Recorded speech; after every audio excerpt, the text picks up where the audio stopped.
আমার husband office থেকে বাসায় এলে শাশুড়ি পানের থালা নিয়ে আমাদের বেডরুমে চলে আসেন। এরপর যাবার আর কোনো তাগিদই থাকে না তার, শুধু দুজনের ওয়াশরুমের সময়টুকু চোখের আড়াল হয়ে থাকেন আর আমাকে একটার পর একটা কাজের অর্ডার দিয়ে রাখেন। আমার বিয়ে হয়েছে 8 মাস, হাজবেন্ডের কাছাকাছি থাকতে ইচ্ছে করে, কিন্তু শাশুড়ি যে আসে আমার হাজবেন্ডের সাথে বসেই থাকেন, নিজেরা যে দুটো কথা বলবো এরকম কোনো সুযোগই দেন না। রাতে আমার হাজবেন্ড ঘুমিয়ে পড়লে তারপর শাশুড়ি আমাদের রুম থেকে ফিরে যান। ওই রাতে ঘুম ভাঙে ওর সাথে একটু কথা বলি। আমার হাজবেন্ড অফিস থেকে এসে 2-4 বার ঘুমের অভিনয় করেছিল মাকে সরিয়ে দেওয়ার জন্য। ওরও তো ইচ্ছে করে আমার সাথে কথা বলবে, কিন্তু ও সময়ের আগে ঘুমিয়ে পড়লেও আমার শাশুড়ি ছেলের মাথায় হাত বুলিয়ে দেয়, পিঠ খুঁটে দেন, মাথার কাছে হাত পাখা নিয়ে বসে থাকেন, কারণ চলে গেলে বাতাস করবে আরো কত কি। অথচ আমার হাজবেন্ড যখন অফিসে থাকে তখন আমার হাজবেন্ডের নামে মেয়েদের সাথে বদনাম করে। ওই সময়টাতে বাসায় কোনো মেহমান এলে তাদের কাছে আমার হাজবেন্ডের নামে বদনাম করে। তার ছেলে নাকি আমার কথা চলে, ছেলে নাকি বিক্রি করে দিয়েছে আমার কাছে। মাত্র 8 মাস এসেছে ওনাদের সংসারে, এখন সব দোষী যেন আমার। ওনার ছেলে কেড়ে নিয়ে গিয়েছে আমি, এসবই বলে অন্যের কাছে। আর ছেলে বাসায় আসলে উনি একজন ফেরেশতা, ওনার ব্যবহার পুরো পাল্টে যায়। ছেলের পাশ থেকেই নড়েন না। সব দোষ আমি শাশুড়িকে দেব না, উনি সেকালের মানুষ, লেখাপড়া বেশি দূর করেনি। ওনাকে এসব বুদ্ধি দিয়ে পাঠায় আমার 3 ননদ। ওরা কিন্তু লেখাপড়া করে, 3 জনে মাস্টার্সে পড়ে, আমার চেয়ে বয়সও ওরা বড়, কিন্তু মাকে খুব বুদ্ধি দিয়ে পাঠায়। ওরাও কিন্তু প্রেম করে, বয়ফ্রেন্ডের সাথে এদিক সেদিক ঘুরতে যায়, নিজেদের মতো সময় কাটায়। অথচ আমাকে একটু আমার হাজবেন্ডের কাছে যেতে দিতে চায় না। ওরা মাস্টার্সে পড়ে, ওরা কি অবুঝ? আমাদের দুজনের একসাথে থাকতে ইচ্ছা করে, এটা কি ওরা বুঝে না? আমি কখনো প্রতিবাদ করিনি কোনো কিছু,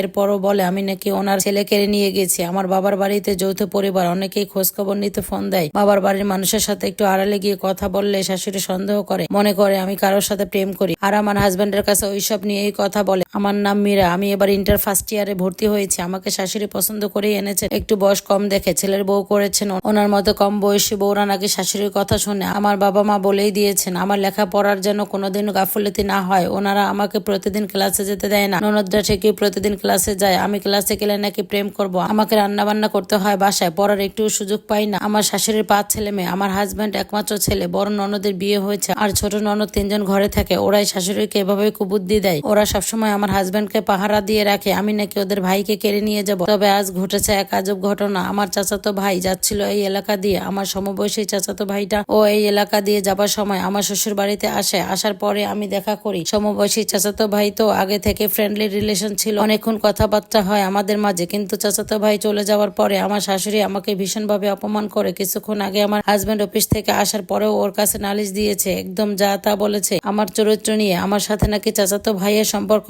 আমার 3 ননদও সাক্ষী দিয়েছে। শাশুড়ির সাথে আমার হাজবেন্ড আজ প্রথম আমাকে হাত তুললো। বাবাকে ফোন দিয়ে বলেছে আমাকে বাবার বাড়ি নিয়ে যেতে। শুধু এখানেই শেষ নয়, আমাকে ঘর থেকেও বের করে দিয়েছে এই রাতে। আমি বৃষ্টির ভিতরে গেটের সামনে দাঁড়িয়ে আছি, মোবাইল ফোনটাও দেয়নি আমার। জানেন না আমার বাবা আসবে কিনা, আর না আসলেই বা আমি কোথায় যাব। আমি দাঁড়িয়ে রইলাম বাহিরে টিপ টিপ বৃষ্টিতে, ঘন্টাখানিক ভিজে আমি টুবু টুবু। এর মাঝে একটি অটোরিকশা এসে সামনে দাঁড়ালো। আমার বাবা নেমে আসলো অটোরিকশা থেকে। বাবা অটোরিকশা থেকে নেমে বললেন, অনেক দেরি করে ফেলেছি রে মা, বাড়িতে একটা ঝামেলা হয়েছে তো। বাবার বাড়িতে আবার কি ঝামেলা হলো? ঝামেলার কথা শুনে আমার বুক কেঁপে উঠলো। আমি জিজ্ঞেস করলাম কি হয়েছে বাবা? আর বলিস না মা, নাইমের সঙ্গে যেই মেয়েটার সম্পর্ক ছিল সেই মেয়েটা একটু আগেই বাড়িতে এসে উঠেছে। ওর নাকি বিয়ে ঠিক করেছে, এই কারণে ও নাইমের কাছে চলে এসেছে। এখন নাইমের সাথে ওর বিয়ের আয়োজন চলছে বাড়িতে। তখন আমি বললাম বলো কি? নাইম হচ্ছে আমার চাচাতো ভাইয়ের নাম, যে আজ সন্ধ্যায় এই পথ দিয়ে যাবার সময় আমার সাথে দেখা করতে এসেছিল। ওর বেশ কয়েক বছরের প্রেম মেয়েটার সঙ্গে। শুনলেন তো, এখন নাকি মেয়ে আমাদের বাড়িতে চলে এসেছে। আমার শ্বশুর বাড়িতে এসে আমাকে ওয়াজ এইসবই বলেছিল। মেয়েটার অন্য জায়গায় বিয়ে ঠিক হয়েছে, উঠিয়ে নিয়ে আসবে কিনা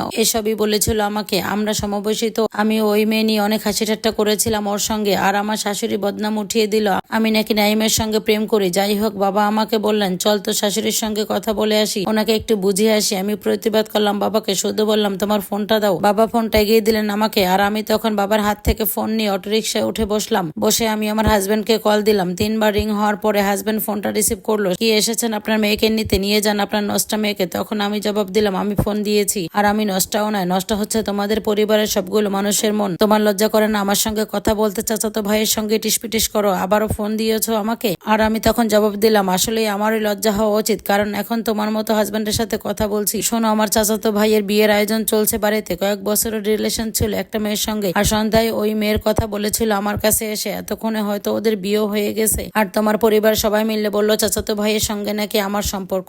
যদি চাচাতো ভাইয়ের সঙ্গে আমার সম্পর্ক হয় তবে এই মেয়ে কোথা থেকে এলো, ওকে বিয়ে করছে কেন, ওদের কত বছরের রিলেশন সেটা একটু খোঁজ নিয়ে দেখো। আমাকে তোমরা বিনা দোষী বাড়ি থেকে বের করে দিলা, আমিও আর কোনোদিন আসবো না তোমার এই সংসারে। আমি ফোন কেটে দিলাম। অটোরিকশা চলছে আমাদের বাড়ির দিকে। কিছুক্ষণ পরে আমাদের বাড়িতে এসে পৌঁছালাম। বাড়িতে লোকজন ভর্তি, বিয়ে হয়ে গেছে। গেছে ওদের। আর আপনারা এতক্ষণ যে স্টোরিটা শুনেছিলেন সেই স্টোরিটা মোটো আমার জীবনের সাথে জড়িত নয়, এটা একটা আপুর জীবন থেকে নেওয়া। আর স্টোরিটা যদি ভালো লাগে তাহলে অবশ্যই লাইক, কমেন্ট ও শেয়ার করে পাশে থাকবেন। আসসালামু আলাইকুম, আল্লাহ হাফিজ। সবাই ভালো থাকবেন, সুস্থ থাকবেন।